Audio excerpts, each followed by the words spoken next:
Well, hello. I'm Ken LaSalle, and this is The Day We Said Goodbye, a meditation on acceptance, which I'll be reading to you today, reading from. I'm going to stop. I just finished doing a 30-minute video. I'm a little bit. So I'm going to sit and read to you from chapter 7. I hope you enjoy it.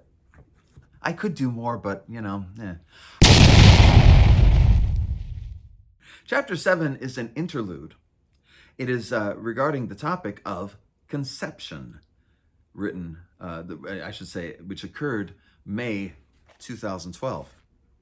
And now that I know that this book was released in 2013, it was just a year ago from when it was released.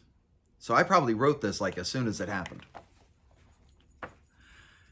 I figured out what I want to write about, I told Vicky as we walked the lanes of Costco. We didn't buy much. We couldn't. We had made a decision several months before, that deprived us of certain things that cost money. You see, Vicky had decided that she made enough money from her job as a paralegal and a night school teacher, so I could I can't read, my eyes are all screwy. So I could and should devote my time to writing.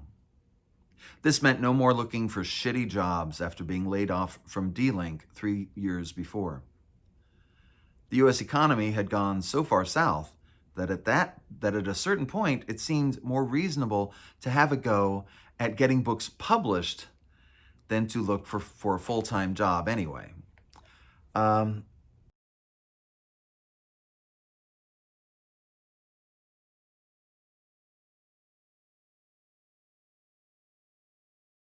And so for the first time in my life, I got the chance I'd been hoping for, as long as I didn't throw it away. Already knee-deep in a book about ethics, which was dynamic pluralism. I'll be getting to that later. It's available on Amazon, Audible, iTunes, and all that. So, after already knee-deep in a book about ethics, I finished that book, wrote several plays, and self-published a couple of other books. At that point, I was just about ready to write a new novel. But I also had to plan my strategy for after the novel was written. And my strategy was, "This is the book about your dad?" Vicky asked. "Well, it's more than that," I told her. "You see, I want to write about saying goodbye." She gave me a strange look as she grabbed a box of frozen burritos. "What are you talking about?" "Saying goodbye," I said. "It's not just about my dad dying. It's about how important it is that we say goodbye, that we find closure, you see?" Vicky walked up the aisle a bit. "So that's not about your dad dying?" I often had this problem when I described my books. I was learning that I was better at writing books than explaining books. And this wasn't the first idea I'd had about my dad's memorial service. Almost as soon as I got home, I'd wanted to write about it. At first, I thought I'd write a quirky novel. I removed my mom and replaced her with my best friend Sean, because nobody would understand how I felt about my mom, I figured. Then I brought back my mom and wrote a play called Sometimes We Find Our Way, about a mother and son dealing with the death of an estranged father. But that wasn't the truth either. "The thing is," I later told my bride, "if I'm going to write about this, there are a few other things I need to get off my chest." "Like?" she asked. "Well, like my mental health issues." I remember we stopped in the middle of the store. Vicky looked at me, and I looked at her. Two normally jolly overweight people, not talking. After a moment, Vicky prompted me. "Like what?" she asked. I'd been waiting for her to ask.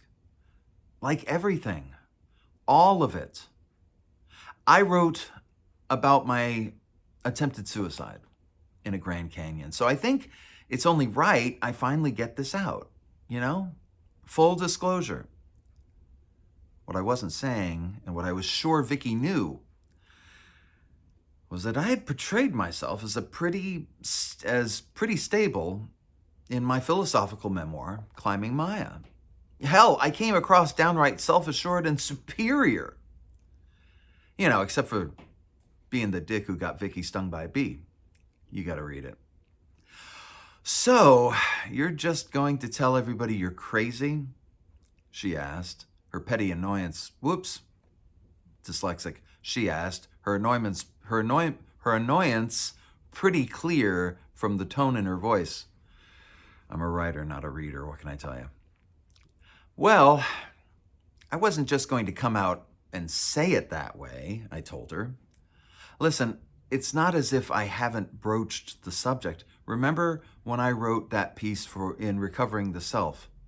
Recovering the Self was a self-help magazine, and my first piece for them had been very honest about my mental peculiarities. I said the name of the piece now, Little Victories. But this is a book, and chances are everyone we know is going to read it. Vicky had far more faith in my book sales than I did.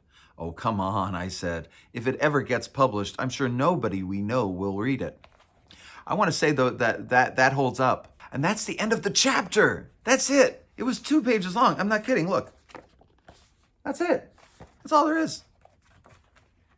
In a Costco, I tell Vicky I'm going to write about my mental health peculiarities. And on we go. And I do mean on we go, because the next chapter really is. And that's it. Thanks for coming around, and I hope you subscribe, click the like button, and connect with me on all that social media business on the screen.